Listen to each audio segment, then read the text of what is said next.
Hi students, so I'm going to do a quick refresher on how to do the weaving. So if you want to sit and add some to the collaborative group weaving, you can. You want to start by having the item that you're going to weave, and you can use a threading needle if you want to, or you can just twist the end and push it through. That's fine too. So I have put my cord through this needle. I'm using this big white cord so that you can really see it in the video. I'm not sure that I'm going to keep it in the weaving, so you might look at this and it's not here, but that's just because I took it out. And these are the warp threads. These are the weft threads. You can remember weft as like left and right. And what you want to do is you want to start with the opposite direction of the previous line. So if this is in front and this is in back and this is in front and this is in back, then you want to go the opposite way. So I'm going to start here and go behind, go in front, behind, in front. And then when I get about 6 or 7 done, I'm going to pull. Now, if I'm starting a new weft, I want to make sure that I have a little bit of a tail because I am going to wrap it around the back and I am going to tuck it into the weaving when it's finished so that it doesn't hang out and look silly. Now I'm going to continue to go as far across the weaving as I want aesthetically. Now, many kids would just go straight across the whole way, excuse me, but you don't have to.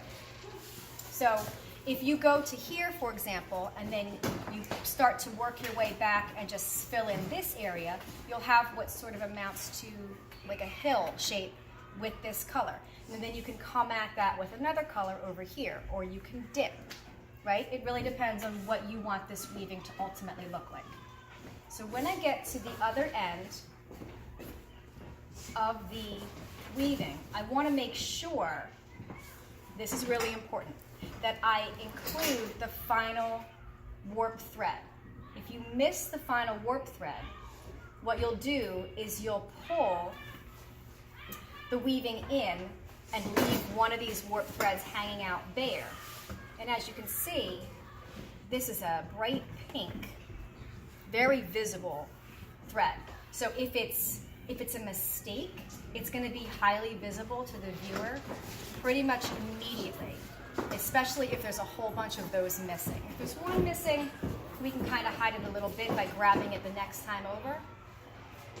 Also, if you don't get this correct with the in front of behind every time, you can pull out only the section of the thread that you have just done. You don't have to undo the entire thing. So this would dip down a little bit. And then, here I'll show you when you get to the end.